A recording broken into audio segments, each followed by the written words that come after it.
UP के किसानों के लिए बड़ी खुशखबरी। उड़द, मूंग और अरहर के बीजों पर मिलेगा 50% अनुदान। देश को दलहन उत्पादन में आत्मनिर्भर बनाने के संकल्प के साथ उत्तर प्रदेश सरकार ने इस खरीफ सीजन के लिए एक महायोजना तैयार की है। राष्ट्रीय दलहन आत्मनिर्भरता मिशन के तहत इस साल खरीफ फसलों में दालों के उत्पादन को अभूतपूर्व गति दी जाएगी। कृषि विभाग ने इस बार दलहनी फसलों के कुल रकबे में 3.11 लाख हेक्टेयर की रिकॉर्ड बढ़ोतरी करने का महत्वाकांक्षी लक्ष्य निर्धारित किया है। यूपी में 6 जून से गांव-गांव में सजेगी किसानों की चौपाल। किसानों की आय बढ़ाकर उन्हें आर्थिक रूप से समृद्ध करने के लिए सरकार की ओर से कई महत्वाकांक्षी योजनाएं संचालित की जा रही हैं। इसी कड़ी में अब जिले के किसानों को आधुनिक और उन्नत खेती की तकनीकों से जोड़ने के लिए एक बड़ा कदम उठाया जा रहा है। कृषि व किसान कल्याण मंत्रालय द्वारा विकसित विस्तृत कृषि संकल्प अभियान की शुरुआत होने जा रही है।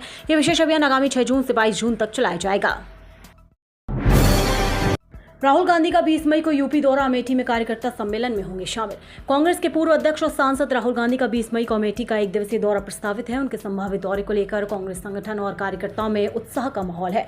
पार्टी पदाधिकारी कार्यक्रम की तैयारी में जुट गई है और कार्यकर्ता सम्मेलन की रूपरेखा तैयार की जा रही है। प्रस्तावित कार्यक्रम के अनुसार राहुल गांधी जिले में आयोजित कार्यकर्ता सम्मेलन में शामिल होंगे और कांग्रेस कार्यकर्ताओं को संबोधित करेंगे। सीएम योगी का ऐलान। प्रदेश में होगी 21,500 शिक्षकों अनुदेशकों की भर्ती। प्रदेश में 21,508 शिक्षकों अनुदेशकों की भर्ती जल्द होगी। इसमें 11,508 शिक्षक और 10,000 अनुदेशक शामिल हैं। मुख्यमंत्री योगी आदित्यनाथ ने रविवार को इसकी घोषणा करते हुए कहा कि इस भर्ती से विद्यालयों में छात्र शिक्षक अनुपात बेहतर होगा और बेसिक शिक्षा परिषद की कायाकल्प यात्रा को मजबूती मिलेगी। प्रदेश में भीषण गर्मी। यहां रहा तापमान सबसे ज्यादा। आज सोमवार को इन 33 जिलों में लू चलने की चेतावनी जारी। उत्तर प्रदेश में गर्मी का प्रकोप लगातार बढ़ता जा रहा है। बुंदेलखंड समेत दक्षिणी यूपी के कई जिले भीषण लू और झुलसाने वाली गर्मी की चपेट में हैं। मौसम विभाग ने 19 से 23 मई तक प्रदेश के अधिकांश हिस्सों में तपिश बढ़ने, गर्म हवाएं चलने और पारे में लगातार बढ़ोतरी होने की जानकारी दी। इससे कई जिलों में जिले में दिन के समय हालात और कटिंग होने की आशंका है। श्रमिकों से सिर्फ 6 से 11 और 3 से 6 बजे के बीच ही कराएं काम।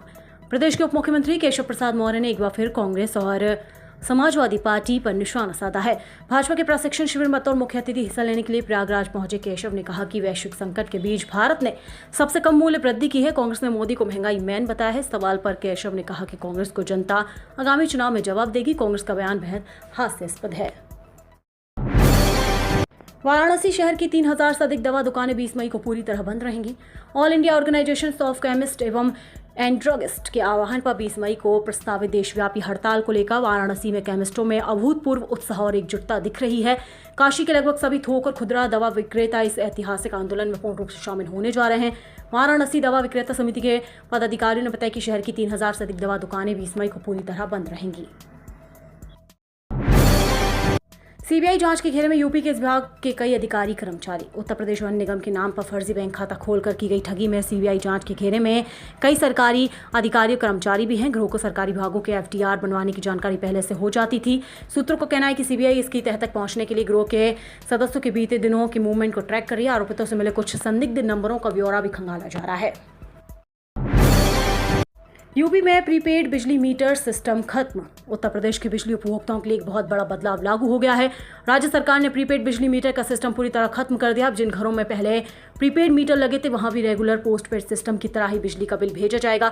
उपभोक्ताओं को उनका बिल सीधे SMS, व्हाट्सएप और UPPCL के डिजिटल प्लेटफॉर्म्स पर मिल जाएगा।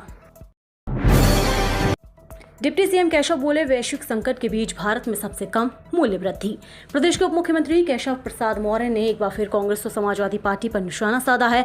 भाजपा के प्रशिक्षण शिविर में बतौर मुख्य अतिथि हिस्सा लेने के लिए प्रयागराज पहुंचे केशव ने कहा कि वैश्विक संकट के बीच भारत ने सबसे कम मूल्य वृद्धि की है। कांग्रेस ने मोदी को महंगाई मैन बताया। सवाल पर केशव ने कहा कि कांग्रेस को जनता आगामी चुनाव में जवाब देगी। कांग्रेस का बयान बेहद हास्यास्पद है।